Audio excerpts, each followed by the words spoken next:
Que a graça e a paz de nosso Senhor e Salvador Jesus Cristo esteja em cada coração. É com muita alegria que nós estamos aqui para mais uma videoaula. A nossa ferramenta disponibilizada no nosso site www.adelages.com.br. E hoje nós estamos aqui para a lição de número 9, que tem como tema contrastes na adoração da antiga e nova aliança. Nós vamos fazer uma comparação dos elementos do culto no passado, no antigo pacto, também os elementos do culto, o novo pacto, a forma de culto no Antigo Testamento, a forma de culto em o Novo Testamento, o discernimento e o entendimento das coisas do reino no Antigo Testamento, e o discernimento e o entendimento e o recebimento das promessas acerca do reino de Deus no Novo Testamento. Então o contraste é imenso, é muito grande. Então vamos ver aqui a diferença do culto no Antigo para o culto no Novo. O texto áureo está baseado em Hebreus 9:22 e também a leitura bíblica em classe Hebreus 9:1 ao 5, os versículos 14, 15, 22 ao 28. Nós temos aqui três partes. A primeira parte, o culto e seus elementos na antiga aliança. A segunda parte, a eficácia do culto na nova aliança. E a terceira parte, a singularidade do culto da nova aliança. Porque o povo de Deus sempre foi chamado para cultuar. O culto no Antigo Testamento era um. O entendimento também sobre as coisas de Deus era outro. O culto no Novo Testamento é totalmente diferente, um entendimento muito mais abrangente. E nós vamos entender o porquê. No Antigo Testamento, a grande maioria do povo, eles estavam vazios da presença do Espírito Santo. E hoje, no Novo Testamento, nós temos o Espírito Santo que nos revela todas as coisas do reino de Deus. A Bíblia mesmo fala, né, que pelo Espírito Santo nos revelou, pelo seu Espírito. Então nós vamos ver aqui a diferença. Alguns tópicos aqui eu resumi em apenas um slide, porque aqui um tópico é a explicação do outro e também preenche o outro, completa o outro. Por exemplo, a primeira parte, tópico 1, tópico 2, eu fiz apenas um slide. E depois lá no final, a terceira parte, os três tópicos, eu fiz também um slide, porque praticamente o assunto é o mesmo.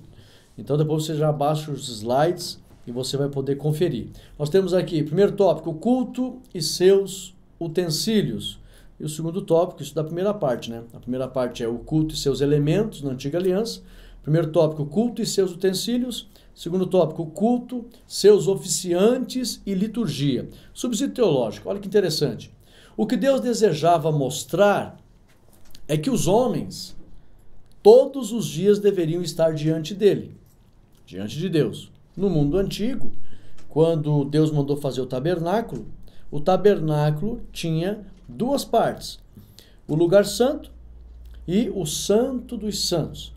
Então, no lugar santo, os sacerdotes trabalhavam todos os dias.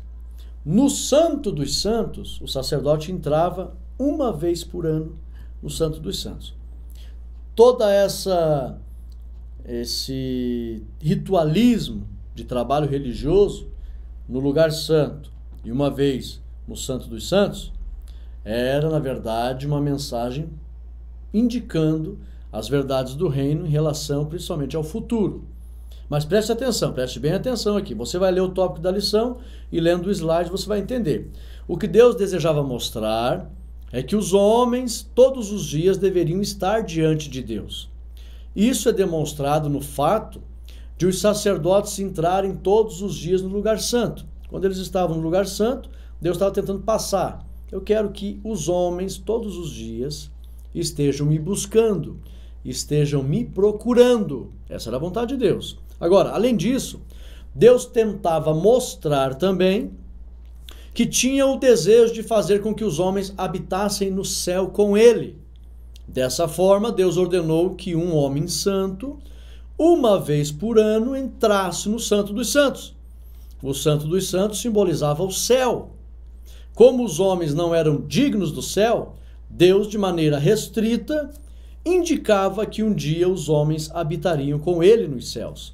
Por isso é que o sumo sacerdote entrava no Santo dos Santos uma vez por ano. Todos os dias no lugar santo. Todos os dias. O que Deus queria dizer? Na terra, enquanto vocês estiverem aí, eu quero que vocês me procurem todos os dias. Agora, se alguém perguntasse por que se demora tanto para entrar no Santo dos Santos? Porque uma vez só por ano é que o Santo dos Santos simbolizava o céu. Então, na condição que o homem se encontrava, não tinha acesso para ter comunhão com Deus no céu. Não tinha. Mas Deus deseja isso. Deus desejava, já no mundo antigo, que o homem habitasse com ele no céu. Então, como o tabernáculo era na terra, Deus só uma vez por ano. Eu vou deixar o homem entrar no Santo dos Santos, porque aqui simboliza o céu. E isso eu quero passar a ideia para vocês, que esse é o meu desejo. Enquanto vocês estiverem aí na terra, todo dia me procurem, que era o fato de eles estarem, os sacerdotes, todos os dias no lugar santo. Mas estejam cientes, o meu desejo é que vocês venham um dia entrar no céu e morar comigo. Olha o simbolismo lindo mesmo, né? Deus mostrando. Só que no Antigo Testamento isso não podia acontecer, né? De ter comunhão perfeita com Deus, por causa do poder do pecado original. Mas olha só, aplicação. Há um homem glorificado morando no céu. Você sabia disso? Existe um homem glorificado morando no céu, um corpo humano glorificado morando no céu. O primogênito dos mortos. Jesus foi o primeiro e nós seremos os próximos a entrar nos céus. Aleluia! Então era isso que simbolizava. O lugar santíssimo, que era o Santo dos Santos, simboliza o céu. E o lugar santo, que era onde o sacerdote trabalhava todo dia, indica a terra, porém Deus mostrando, olha, eu quero que na terra, enquanto vocês estejam aí, me procurem todos os dias. Mas apenas uma vez no ano, o sacerdote entrava no lugar santo, porque representava o céu, e daí então Deus mostrava, olha, infelizmente na condição que vocês se encontram, vocês não podem entrar, ter acesso livre ao céu. Então, mais uma vez só por ano, o sacerdote se santificava todos os dias. Era feita uma eleição entre os principais nomes dos clãs da tribo de Levi, entre os levitas, e uma vez no ano, e às vezes talvez até na vida, um representante das famílias, dos clãs, dos sacerdotes, sumo sacerdote, entrava no Santo dos Santos. Ok? Vamos lá então, era isso que significava. Tópico 2, aliás, segunda parte, a eficácia do culto na nova aliança. Então nós vimos aqui a primeira parte, o culto e seus elementos na antiga aliança. Então o culto deles era, nós sabemos, né, no século II aproximadamente antes de Cristo, um homem chamado Maimônides, ele relacionou ali 613 preceitos da lei. Então eles cumpriu a lei, uma série de ordenanças. Nós sabemos que tem 3 tipos de lei, né? Tem a lei moral, existem as leis civis para Israel e as leis cerimoniais que envolvia o culto religioso dos judeus, dos israelitas, né? Da nação de Israel. Então essas leis eram praticadas para um aperfeiçoamento moral. Eles não tinham entendimento espiritual. Então eram leis no Antigo Testamento, o culto trazia um aperfeiçoamento moral, terreno e momentâneo. Tá? Então eles tinham aquele entendimento de ter um aperfeiçoamento moral, um padrão de conduta perante a sociedade, perante as famílias, e eles entendiam que Deus estava vendo essa conduta, mas não tinham discernimento sobre o mundo espiritual, sobre as promessas do reino, e nem tinham revelações acerca disso. A Bíblia diz que a obediência deles não era misturada com fé. Então era bem diferente. Mas nós que já temos o entendimento do Espírito Santo, discernimos toda a simbologia desses elementos do culto no Antigo Testamento. Especificamente o tabernáculo aqui. 2 partes ali, lugar santo, Santo dos Santos. Todos os dias no lugar santo, era Deus dizendo, na terra eu quero que vocês me procurem todos os dias. Uma vez só no Santo dos Santos, era Deus dizendo, o céu não admite pecado. Porém, é o meu desejo que um dia vocês habitem comigo no céu. Então, dessa forma, para entrar no Santo dos Santos, é só uma vez por ano.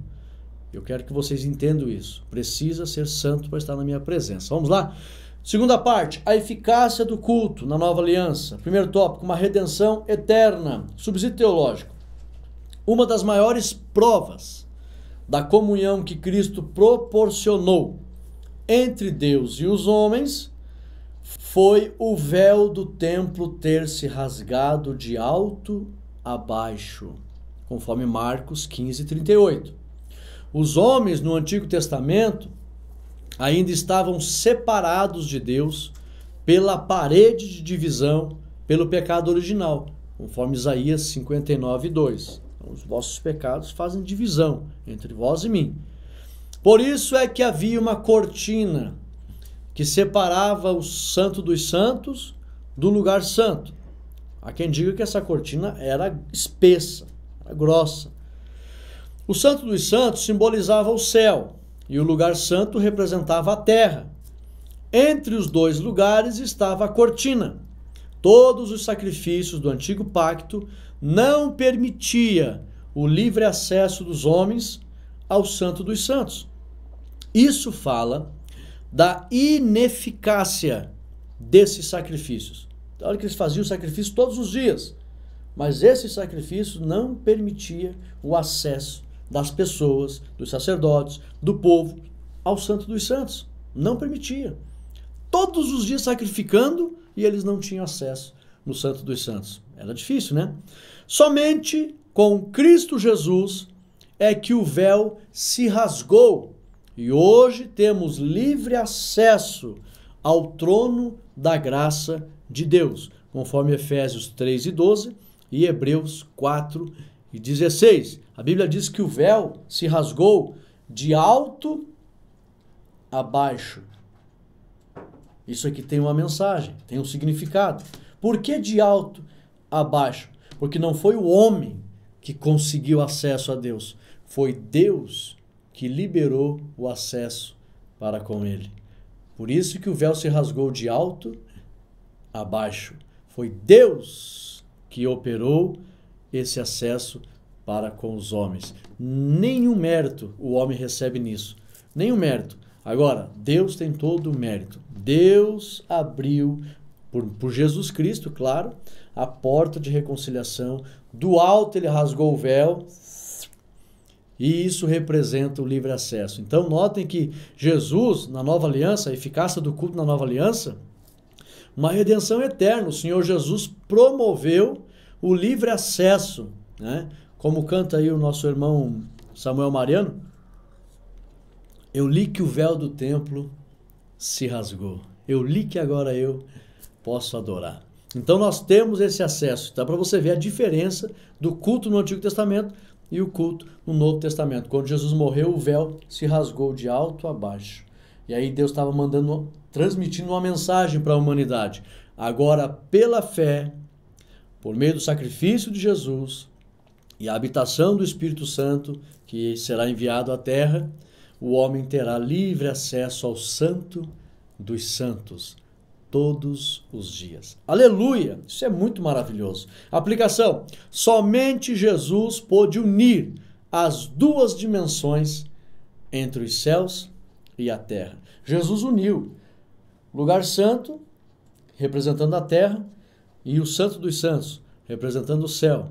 E Jesus uniu agora. Tirou a parede de divisão, tirou o véu, e aí agora o homem tem acesso e tem liberdade para ter comunhão com Deus. Que maravilha! Louvado seja o nome do Senhor. Por isso que o nosso culto hoje é muito diferente do culto do Antigo Testamento.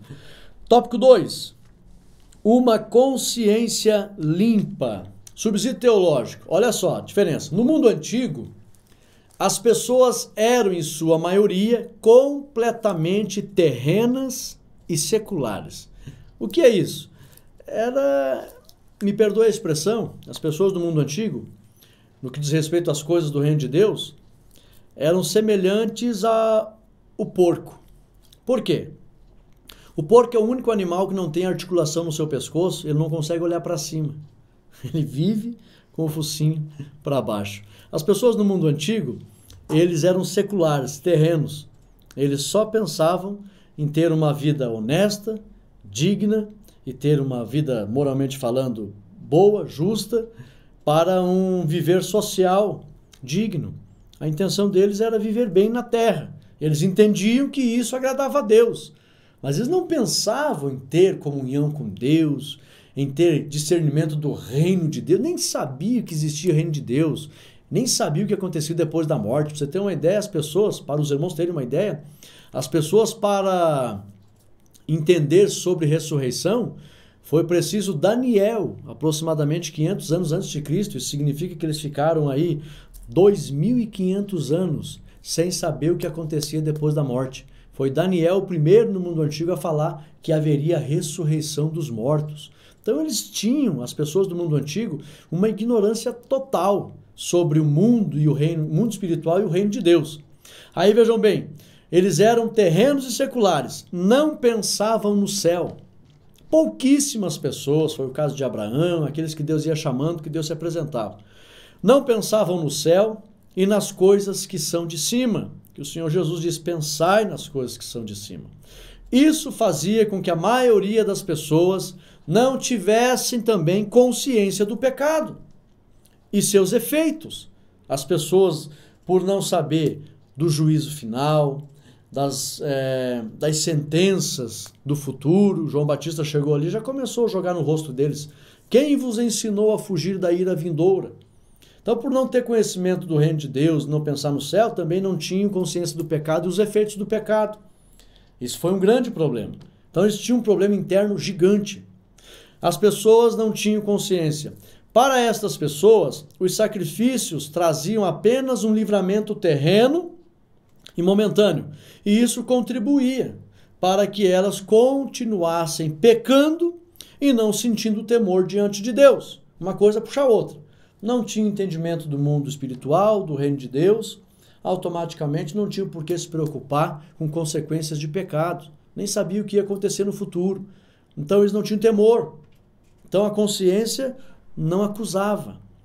Eles pecavam, e a ideia que eles tinham é, poxa, já que me pegaram pecando, e eu corro o risco de ser apedrejado, eu vou lá fazer um sacrifício para escapar da morte terrena.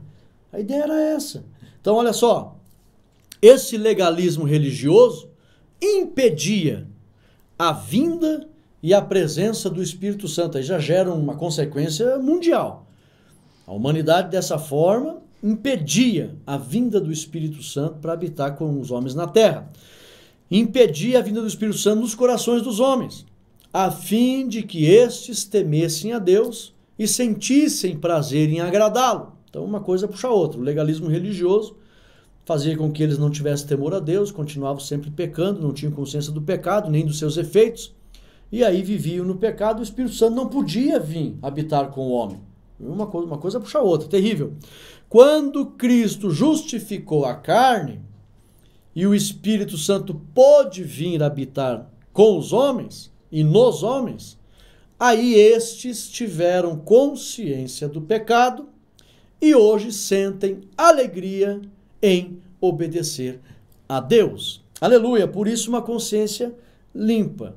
Hoje nós temos consciência acerca do futuro, acerca do reino, das bênçãos que os obedientes receberão, também os juízos que os desobedientes receberão, e nós nos arrependemos e confessamos e abandonamos e pedimos a misericórdia, e o Senhor nos lava, nos limpa, e a gente sente a alegria da comunhão, a testificação de que somos filhos de Deus, perdoados, lavados e remidos no sangue de Jesus. Então hoje, o culto da nova aliança trouxe para nós também o discernimento espiritual e a consciência limpa, tranquila. É a paz que excede todo o entendimento, e também a Bíblia diz que o Espírito de Deus derramado em nosso coração lança fora todo medo. Então não temos medo da morte, não temos medo do juízo final, não temos medo do futuro. Por quê? Porque sabemos que Jesus é o nosso advogado fiel e justo, que nos justifica, nos lava e nos garante a vida eterna. Então vejam bem a eficácia do culto da nova aliança. Isso é muito maravilhoso. Terceiro tópico, uma herança... Esqueci da aplicação, né? Aplicação, quem aceita Jesus, olha que importante, como seu Salvador, recebe seu Santo Espírito, e este, o Espírito Santo, traz paz à consciência e também alegria para a alma. Aleluia! Essa é a diferença do culto da nova aliança. Agora, o terceiro tópico, uma herança eterna. O culto da nova aliança, vamos por partes aqui, ele proporciona o entendimento da redenção eterna. O Senhor Jesus uniu a terra com o céu para ter comunhão com Deus. Tudo isso, hoje, quando a gente vai cultuar, o culto da nova aliança traz para nós esse entendimento, essas riquezas espirituais de discernimento. Então, o culto da nova aliança faz a gente entender a redenção eterna e a comunhão com Deus. Cristo separou, tirou a parede de separação e o véu e também ligou a humanidade. Agora também, olha outro benefício. O culto da nova aliança faz com que a gente entenda que a gente pode ter uma consciência limpa, que a gente pode entender o perdão de Cristo e ter alegria em servi-lo, em obedecê-lo. Agora, o culto da nova aliança também faz com que a gente conheça uma herança eterna. E aí, tendo ciência de uma herança, nós vivemos aqui nessa terra com esperança. Isso nos motiva. Por que eu estou falando isso? Tem milhares de pessoas nos dias de hoje que não têm motivação para nada. Não tem certeza do dia de amanhã, não tem alegria no dia de amanhã, sente medo e pavor do dia de amanhã. Por quê? Porque essas pessoas não fazem parte do culto da nova aliança. Porque aqueles que cultuam, como Cristo deseja que seja cultuado, o culto da nova aliança, essas pessoas vão receber o discernimento e entendimento. É por isso que eu digo para as pessoas, não deixe a igreja, não deixe de cultuar. Não fique em casa, afastado das coisas de Deus. Não, vai para a igreja, vai para o culto. Por quê? Porque o culto da nova aliança proporciona todo esse discernimento rico para o nosso coração. Agora, mais isso, uma herança eterna. Presta atenção. Em um Novo Testamento, quanto mais se cultua ao Senhor no Espírito, mais o adorador recebe a revelação da herança que está nos céus. Quanto mais o crente cultua a Deus, mais ele recebe entendimento sobre a herança que lhe aguarda nos céus. O adorador, mais o adorador. Em Cristo, seus servos vão crescendo de glória em glória. Está lá em 2 Coríntios 3:18. Quanto mais nós cultuamos ao Senhor hoje na nova aliança, mais recebemos entendimento da herança que nos aguarda nos céus. O culto do Antigo Testamento não proporcionava conhecimento das promessas e heranças do reino. As pessoas cultuavam a Deus no Antigo Testamento, mas não tinham entendimento das promessas do reino. Então o culto do Antigo Testamento nem se compara com o culto do Novo Testamento. Agora no Novo, quanto mais se cultua a Deus, mais entendimento recebemos das promessas do reino. A obra de Cristo em nós trouxe a testificação do Espírito Santo em nossos corações. E isso proporciona a revelação pela fé das grandezas do reino de Deus. Aleluia! Olhe como é diferente o culto da nova aliança. Proporciona para nós entendimento da herança eterna que está nos céus. Aplicação: quanto mais cultuamos a Deus hoje, mais contemplamos o reino de Deus. Aleluia! É uma aula maravilhosa, um entendimento que traz alegria e edificação para o nosso coração. Saber que quanto mais cultuamos a Deus hoje, mais riquezas espirituais recebemos, mais entendimento do reino e da herança que foi preparada para nós, nós recebemos. Aleluia! Agora a terceira parte, irmãos. Eu fiz aqui três tópicos em apenas um slide, porque um tópico liga ao outro, se relaciona ao outro, e aí vocês vão entender aqui que realmente um slide explica os três. Primeiro tópico é o santuário celeste, segundo tópico um sacrifício superior, terceiro tópico uma promessa gloriosa. Você pode fazer isso na aula domingo com os irmãos e até você vai ganhar tempo para explanar um pouco mais acerca desses tópicos. Subsídio teológico. Olha que lindo isso aqui, irmãos. Eu só quero lembrar aos irmãos que os slides que eu faço aqui, às vezes você pode se perguntar, o Rodrigo é meio artificial, ele fica lendo, ele não, fica um estudo artificial, meio mecânico. Não, irmãos, eu não estou lendo nada que é dos outros. Isso aqui tudo eu pesquisei, eu concluí, eu fiz aqui uma avaliação e coloquei aqui para os irmãos um resumo desses assuntos. Não tem nenhum plágio aqui. Eu não colo de alguma coisa e copio no meu slide. Não, irmãos. Os irmãos podem ficar tranquilos que a gente sempre tem um assunto aqui, um maná fresquinho para os irmãos. Tá? Agora preste atenção mesmo. Eu leio aqui porque ele fica muito organizado, fica bem organizado. mas não significa que seja algo superficial, que a gente não estudou, não pense isso. Olha só, subsídio teológico. Pela fé, é possível receber do Espírito Santo. Aqui tem uma coisa gloriosa que muitos não param para pensar. Preste atenção. Pela fé, é possível receber do Espírito Santo, conforme 1 Coríntios 2:10, as grandes revelações de muitas coisas que existem no reino de Deus. Os irmãos lembram lá no versículo 9, de 1 Coríntios 2:9, que Paulo disse: aquilo que o olho não viu, o ouvido não ouviu, nem subiu ao coração do homem, são as coisas que Deus preparou para aqueles que o amam. Os irmãos lembram desse versículo? Pois é, mas os irmãos, muitos não estudam o versículo 10. Eles acham assim, não, Deus preparou coisas lá impossíveis de hoje entendermos. É claro que literalmente contemplar o que tem lá, a gente não faz nem ideia do que tem lá. Paulo mesmo disse que ouviu coisas e viu coisas lá que não é lícito falar. Nós sabemos que tem muita coisa lá. É por isso que eu disse aqui, não tudo, mas pelo Espírito é possível receber revelações de muitas coisas que tem lá. Não tudo, mas muitas coisas. Por quê? Porque o versículo 10 diz, mas Deus nolas, o que estava escondido, nolas revelou pelo seu Espírito que Ele nos deu. Então é possível, quanto mais você cultua Deus, quanto mais você tem comunhão com Deus, quanto mais você tem intimidade com o Espírito Santo, mais revelações do que tem no céu, o Espírito Santo pode te revelar, pode te conceder, pode te esclarecer, pode fazer você conhecer, pela fé, as grandezas que tem lá. Aleluia! Então, pela fé é possível receber do Espírito Santo as grandes revelações das muitas coisas que existem no reino de Deus, conforme 1 Coríntios 2:10. Podemos contemplar pela fé como é glorioso. O quê?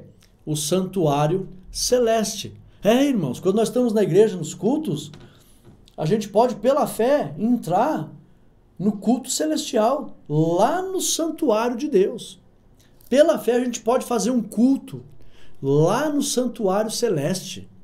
Quando você está na igreja, você tem a oportunidade, se desligue do mundo, tire a tomada do secularismo. Quando você está na igreja, pela fé, você fecha os teus olhos pela fé, você pode entrar lá no santuário celeste. Você pode contemplar o trono da graça do Senhor Jesus. Eu não sei como é que tem crentes que vão para a igreja e fica igual um espectador no cinema, só contemplando as coisas com uma visão terrena e não tem aquela graça e discernimento e acabam perdendo a oportunidade de fazer um culto diretamente no santuário no céu, pela fé. É possível você fazer um culto diretamente no santuário do céu, pela fé. Guarde isso. Olha só, irmãos, podemos contemplar pela fé o glorioso santuário celeste. Essas revelações que hoje a igreja recebe do Espírito Santo só é possível porque Jesus aniquilou o poder do pecado no mundo e os homens puderam receber a habitação do Espírito Santo e suas gloriosas promessas. É por isso que Jesus tem que ser glorificado mesmo, cultuado todos os dias, porque ele tirou o poder do pecado da humanidade, entre a humanidade, da humanidade no mundo. Alguém já fez uma pergunta assim? Se você, quem sabe, não ouviu essa pergunta, eu vou fazer para você agora. Por que Jesus disse, eu irei para o Pai, porque se eu não for, o Espírito Santo não vem? Não parou para pensar por que ele falou isso? Ele disse, se eu não for, o Espírito Santo não vem. A questão não era a ida de Jesus, e a pessoa de Jesus entrando lá apenas e o Espírito Santo vir. A questão é que se Jesus fosse, ele estava falando da ressurreição dele. Se ele ressuscitasse, ele falou, se eu ressuscitar, ele estava mostrando, aliás, que ele iria ressuscitar, não que ele estava pondo em dúvida isso, não é isso, mas ele estava mostrando que ele iria ressuscitar. Se ele iria ressuscitar, é sinal que ele iria vencer a morte. Para vencer a morte, ele teria que aniquilar o poder do pecado original, que era uma carne ter que morrer sem pecado. Carne, osso, por isso que ele dizia, eu sou filho do homem, sou carne, sou osso. Estou vencendo o pecado. Então, como ele venceu o pecado, ele venceu a morte e ressuscitou. Então, como ele tirou a cédula de acusação, que Satanás sempre acusou, isso no mundo espiritual, Paulo teve uma revelação, Satanás acusava, isso não está escrito na Bíblia, mas nós entendemos por todo o contexto espiritual das coisas do reino, que Satanás acreditava que ninguém ia nascer, crescer e morrer sem pecado. Aí o próprio Deus lá em Gênesis disse, não, pera lá, da semente da mulher nascerá um que vai esmagar o teu poder, a tua cabeça. Então Deus estava dizendo que um homem iria religar a humanidade. Isso significa tirar o poder do pecado. Quando o poder do pecado sai da terra pelo sacrifício de Cristo e ele vence e entra no céu, aí é como se o Espírito Santo olhasse assim, opa, agora já que o pecado não domina no mundo e o ser humano religou-se novamente a Deus, como eu sou santo, agora eu posso descer e habitar com aqueles que se arrependem dos seus pecados. Por isso que Jesus disse, eu tenho que ir para o Espírito Santo vir. O Espírito Santo não vinha antes habitar com o homem, porque ele é muito santo, irmãos. Santo, santo, santo. E como o pecado original estava aprisionando e colocando como se fosse algum tipo de impedimento, o Espírito Santo não vinha. Aí Jesus tirou todo esse impedimento, o Espírito Santo veio habitar. Com essa vinda do Espírito Santo, a gente tem as maiores revelações do reino, as gloriosas revelações das promessas, e o culto na nova aliança é totalmente sublime e superior ao culto da antiga aliança. Tudo isso porque o Senhor Jesus nos proporcionou essa maravilha. Aleluia! Aplicação. Cristo trouxe uma nova dispensação. Por isso que ele merece ser cultuado todos os dias. Que é a da graça. E dessa forma, podemos habitar, olhe só, irmãos, que privilégio, habitar pela fé nas regiões celestiais. Você sabia que você pode, ao mesmo tempo, estar com os pés na terra, mas habitando em regiões celestes? O corpo pode estar na terra, mas pela fé o nosso espírito pode caminhar nas regiões celestes, habitar nas regiões celestes, contemplar Jerusalém, a nova Jerusalém, entrar com ousadia, como disse Paulo, até o trono da graça do Senhor, visualizar Jesus ao lado de Deus, como Estevão viu o Senhor Jesus à direita de Deus, no mesmo trono. No céu não tem dois tronos não, viu? Só tem um trono no céu e Jesus está ao lado de Deus nesse trono. Ele disse, aquele que vencer se assentará comigo no meu trono, como eu venci e se assentei com o meu Pai no seu trono. No céu não tem dois tronos não. Jesus está lá. Então nós podemos contemplar o Senhor Jesus, tomar posse da vida eterna, como Paulo disse para Timóteo, tome posse da vida eterna. Nós já somos eternos, estamos em regiões celestes, somos espirituais. É um dos significados que revela quando Jesus caminhou por cima das águas, e Pedro também foi. Jesus estava mostrando que é possível os homens também. Essas águas ali representam a dimensão terrena.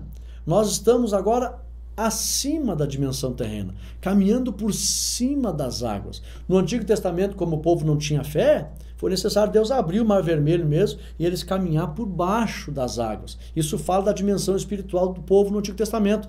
Eles eram terrenos, que Deus precisou abrir as águas para ele caminhar por baixo.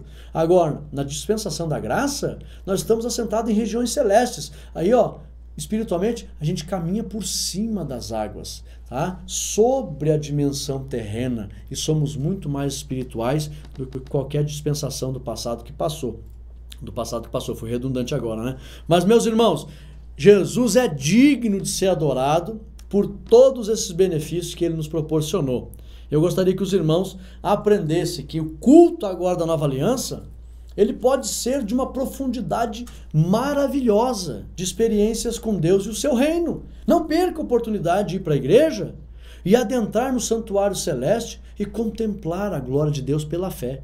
Faça o teu culto a partir de hoje ser um culto diferente, porque o culto da nova aliança é riquíssimo em experiências com o nosso Deus. Aleluia! E o seu reino. A conclusão nos diz assim: o autor conseguiu seu objetivo ao contrastar a adoração na antiga e na nova aliança.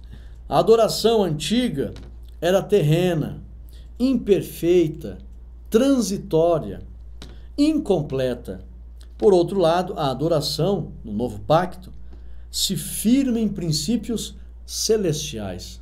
É possível sentir a glória e o céu, eternos e perfeitos. Não há, pois, como adorar a Deus de uma forma agradável, tomando por base os rudimentos desta dimensão terrena. Não há. Nossa adoração é superior, porque nosso Senhor encontra-se entronizado acima dos anjos, e Ele nos possibilitou que pela fé a gente possa cultuar junto a Ele, espiritualmente, nas regiões celestiais. Aleluia! Chegamos ao final de mais uma lição e eu convido você a domingo estar na igreja para aprender com os irmãos a lição de número 9. Gostaria que você compartilhasse essa lição, pega os teus amigos no Facebook ali, ó, na linha de tempo deles, compartilhe para todos. Seja um evangelista. Deixa o teu ok e que Deus abençoe a todos no nome de Cristo Jesus.